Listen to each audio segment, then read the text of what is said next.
forward to this session by Bob London, president of London Inc. I periodically have breakfast with Bob, and he is such a big thinker about marketing. He has so many insights. Whenever I leave our breakfast, I always have days and days worth of ideas and thoughts. So he's going to share some of his ideas with this presentation. You are not the customer, how to improve your marketing by learning the customer's perspective. That has been Bob's passion for years and years about listening. So with that, introduce Bob. Before we get started, I always try to think of what would be a nice little gift to give the host of the event. What could I bring the host? In this case, I selected Paul Dooning. What could I bring that, from my perspective, would be meaningful? And I thought, I know, I'll bring Paul a picture of me, Bob London. Why? Why did I bring him this? Because from my perspective, this picture has tremendous features and benefits, and because I've been a marketing consultant for a long time, I know it's important to tell you the features and benefits. Here they are. It's in full living color. It has my patented casual jacket thrown over the shoulder pose, and it's also comes with this great teak frame. These are features and benefits, ladies and gentlemen, and I also signed it. From my perspective, this is a great gift. Paul's thinking, I don't get it. I don't know why this knucklehead would bring a picture of himself. Well, what's Paul thinking? He's thinking, you know what would have been nice, Bob, as long as you're giving away pictures, why don't you give a picture of me? That way I can have a picture of myself. This requires no explanation of features and benefits. It's obvious and intuitive to Paul that from his perspective, he's immediately thinking, I can use it on my phone as a screensaver.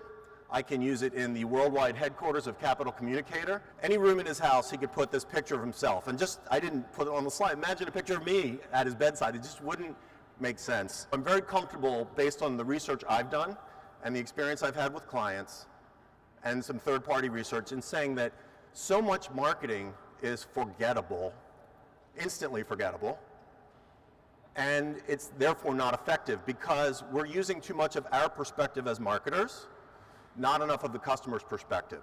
Now we're going to talk about some examples. In 2012, John Laguerre stepped into a giant pile of poop. He came into T-Mobile at a time when the company was, let's just say, not doing very well. They were mired in fourth place in the US wireless carrier wars. They were selling a commodity. They were losing customers left and right. It was a very difficult situation.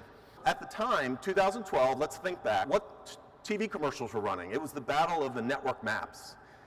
We have more coverage. No, we have more coverage. We're red. No, we're blue. Maybe they thought that was meaningful from the customer's perspective. Who are these companies talking to? I think they're talking to each other. The point is, John Laguerre looked at that and he said, okay, well, I'm not going to start running network maps ads because our map sucks. So what did he do? He went into the T-Mobile call center, he put on a headset, and he decided that I'm going to hear straight from the customer what is really going on out there. Whew. I'm glad he did that because it made a great opening for my slide presentation, and it's a great story. When he was listening on the calls, people were talking about call quality. Anyone? Network maps, network coverage. Here's what he heard. First he found a visceral window into the public's angst. None of the technology mattered, he said. Then he heard there's a plethora of hatred for this industry. All of us, all four big carriers. And there was this never-ending list of things people wanted to change. People wanted things to change. So do you think they wanted to change the network map and the coverage? Maybe, maybe not. So he said my head exploded at that point. And he said he went on a rant with his team about the wireless industry and how he didn't get it. He was hearing there were things that wanted to change, but no one was advertising about the things that consumers are really saying. People hate contracts, was what he learned from consumers. They hate it. So he said, let's not have contracts. And you know what the people on his team said? We can't do away with contracts because everyone does it that way. And he said, why or why not? Essentially, why can't we change? By the way, I nicknamed this thing, this complaint that people have that isn't listened to, it's the elevator rant. What is an elevator rant? An elevator rant is what your customers are saying about you before or after the meeting, but not during the meeting. They say it when they're on the elevator.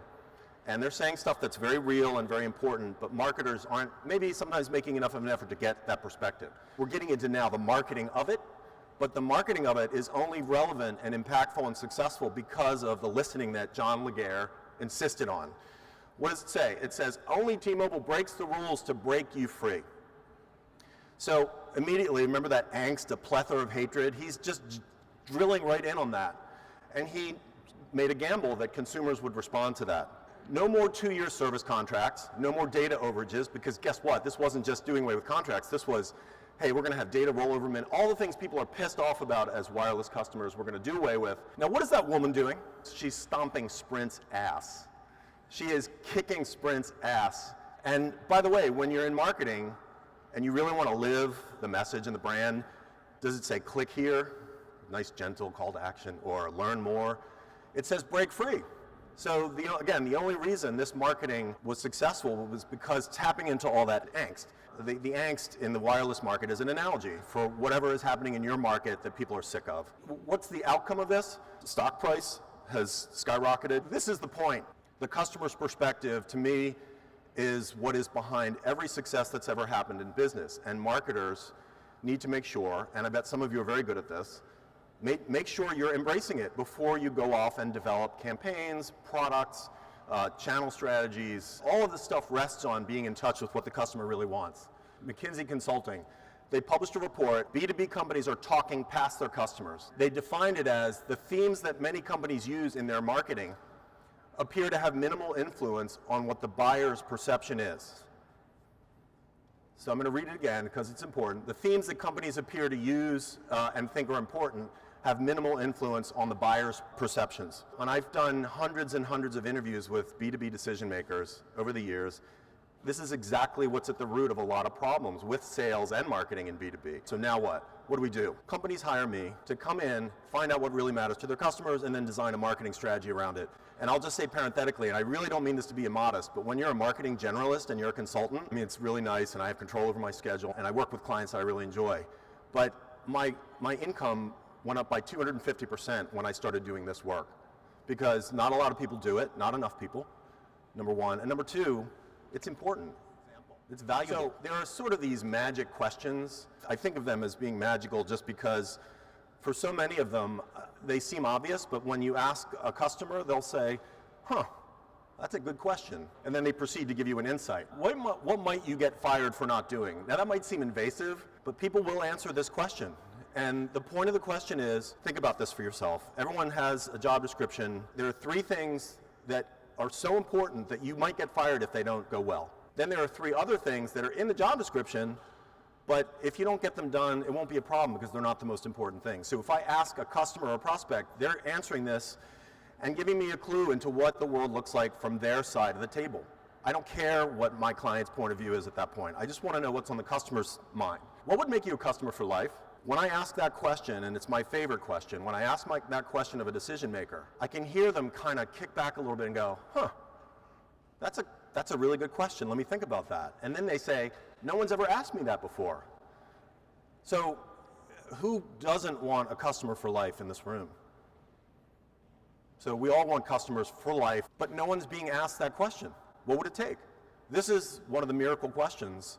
Now, the hard part is acting on it. When you hear the answer to that, you as a marketer, an executive, an agency might feel defensive. Well, we could never do that. They want this to be a customer for life? You can't say that. You have to internalize it and think about what they really mean when they're asking that. A run-of-the-mill software company that had sold nothing for 2 years. Imagine the immense pressure that the CEO must have been feeling. Imagine the anger, that the plethora of hatred that the investors felt at the time. 2 years, why haven't we sold anything? I'm the guy who sometimes gets that call. We need an outside perspective, someone who understands buyer behavior, et cetera. When we were going to market with that software, the statement was, our platform helps you get visibility and control over your public, private, and hybrid cloud so you can reduce costs and run the cloud more efficiently. When I would talk to the people in their target audience, they said, wow, that's just a really big thing you're asking us to decide on with a lot of features that may or may not match our requirement. You're trying to do too much in one piece of software. They said, well, just tell us if is there one problem that can solve really well. Just convince us of that we'll tell you all our problems. We'll tell you the top 3, the things that we'll get fired for not doing, and then you tell us if you can solve any of them. So we said, well, there is this one feature that people seem to like. We call it parking your cloud. In other words, it's like hitting the pause button so that you're paying for your Amazon Web Services 24 hours a day, 7 days a week. Well, this is basically a programmable light switch, like Nest thermostat, if any of you are familiar with that. You set it, and between midnight and 7 a.m., when there's no developers using the servers, it goes off. And you can save 20 to 60%. And you know what they said? They said, that's really cool. So they went from being like this to like this. The eyebrows go up and all the good stuff. We'd love that. That sounds really cool. Can we buy that? So now they're asking if they can buy it. And the sad answer at the time was, no, we can't just sell you that. You have to buy the whole thing to get that. And they said, well, that's the dumbest thing I've ever heard. The elevator rant here is, please stop trying to solve all the problems that you think I might have and just solve one really well. So at that point, we were happy to hear that there was something there, but unhappy that we had this 2-year-old company that wasn't focused on that one thing.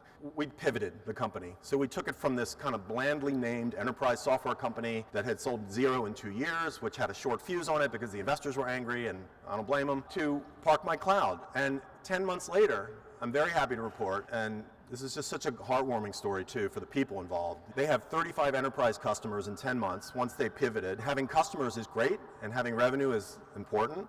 What that helped them do was go out and fix their fundraising problem, because 2 years with no revenue, you go to talk to an investor, and you can't even get in the door. How much have you sold again?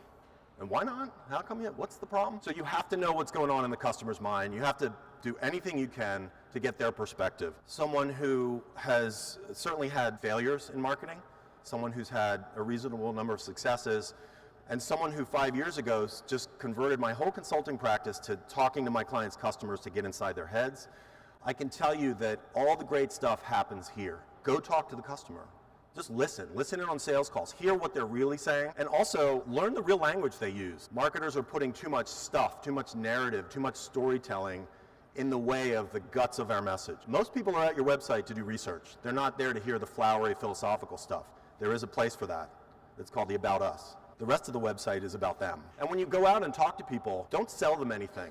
I call it agendaless listening. Ask them questions and don't react. Don't go, well, we can't do that, or we can never do that, or that's not how everyone does it. And then you can use this to make your marketing more reality-based. There are some very tactical things you have to do. You have to tell people what you're great at, and you have to prove it. You have to emphasize it in the lens of their problem. How does their problem beg for a solution like the one you're great at? Prove that you can do it. Just try and use your customer's language. Why, when we hear something from a customer and they say something in plain English that's a problem, even if it's technological, why do we have to go back and think about what our copy should say very much? There are too many filters and barriers between what the problem is and the way marketers express it back to the market. Remember, especially on the web, people are doing research. They want facts and figures and substance. If they want narrative, they can go to the About Us section. But if I'm 3 levels down on a website and I see 2 paragraphs of narrative about why I should care about that web page, that's not where marketing's headed. My call to action, please go out and get a perspective that lines up with what the customer's is. And then you can transform your marketing using that perspective. All the things in marketing that go well are because we're in tune with what the customer really wants.